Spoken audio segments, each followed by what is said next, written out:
Buenos días, somos Fátima y Raquel y hoy os vamos a hablar sobre un tema bastante interesante, ¿verdad, Fátima? Mucho. Primero, comenzaremos hablando sobre la evolución histórica del álgebra. Después seguiremos descubriendo el origen de la primera ecuación de la historia y también conoceremos a Algarismi. Vamos a comenzar. Si definimos la palabra álgebra brevemente, podemos decir que es una rama de la matemática que utiliza letras para representar relaciones aritmétricas, es decir, el estudio de números y operaciones. La historia del álgebra comenzó en Babilonia y Egipto, unos 1000 años antes de Cristo. Estas civilizaciones utilizaban el álgebra para resolver ecuaciones de primer y segundo grado, lineales y cuadráticas. Los antiguos babilonios resolvían cualquier ecuación mediante métodos similares a los de hoy en día. Más tarde se fue desarrollando en Grecia, ya que los griegos, al igual que en Babilonia, utilizaban esta rama matemática para resolver ecuaciones y teoremas, así como el teorema de Pitágoras. En esta época destacaron varios matemáticos como Arquímedes, Herón y Diofanto de Alejandría.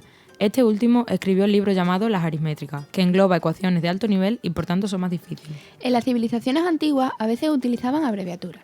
En la Edad Media los matemáticos árabes desarrollaron el álgebra de los polinomios, el cual incluía multiplicar, dividir y extraer raíces. A lo largo del tiempo los matemáticos árabes y musulmanes desarrollaron métodos algebraicos, mucho más complejos. En el siglo XIII se consiguió encontrar una aproximación a la solución de la ecuación cúbica. En el siglo XVI se produjo un avance de símbolos para las incógnitas y para las operaciones y potencias algebraicas. También podemos descartar al filósofo René Descartes, descubridor de la geometría analítica, que reduce la resolución de problemas geométricos y problemas algebraicos. ¿Conocéis quién fue el primero que resolvió ecuaciones utilizando métodos generales? Fue Algarismi, también conocido como Algarismi. Esta persona fue un matemático, astrónomo y geógrafo, persa musulmán que vivió entre el 780 y 850. Este tenía una palabra favorita, que era algir. Significa restaurar. Para él, el álgebra era un arte para simplificar los problemas de la vida cotidiana. Más tarde, elaboró un libro que fue el punto de partida del álgebra. Este se llamó El libro conciso de Algir y Al-Muqabala, es decir, libro conciso sobre el cálculo por restauración y el balance, por lo que fue un punto importante de esta rama matemática. Ahora vamos a hablar sobre la primera ecuación de la historia. Esta es x más x partido de 7 es igual a 24.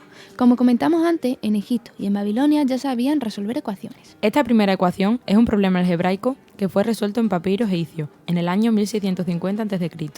En la actualidad lo podemos resolver fácilmente, pero hemos tardado un largo tiempo hasta llegar aquí. ¿Quiénes desarrollaron los métodos sistemáticos para resolver las ecuaciones? Fueron los matemáticos árabes. A esta incógnita la llamaban la cosa. Un tiempo más tarde, los europeos aprendieron el álgebra de los árabes y al mejorarla lo llamaron el arte de la cosa. El gran matemático Gauss ha utilizado esta rama matemática. Johann Carl y Friedrich Gauss fue un matemático, astrónomo y físico alemán que contribuyó en muchos ámbitos, como por ejemplo la estadística o el álgebra. Fue considerado príncipe de las matemáticas, ya que ha tenido una gran influencia en muchos campos de la matemática y la ciencia. Podemos destacar distintas ramas del álgebra: lineal, abstracta, vectorial, tensorial, multilateral, homológica, conmutativa, diferencial, booleana y elemental.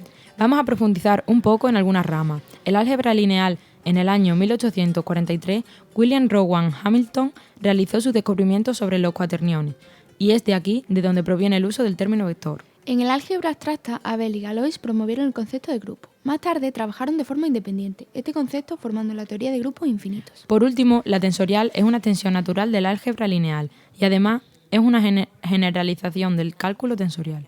Nosotros ya hemos visto este gran tema este año. Es súper entretenido. Hemos realizado distintos tipos de ecuaciones: logarítmicas, exponenciales, irracionales, racionales, incluso bicuadradas. También hemos realizado en ecuaciones sistemas de ecuaciones. ¿Cuáles han sido tus favoritas? A mí las que más me han gustado han sido las exponenciales, ya que cuando tenían dos potencias había que hacer también logaritmos. ¿Y a ti, Fati?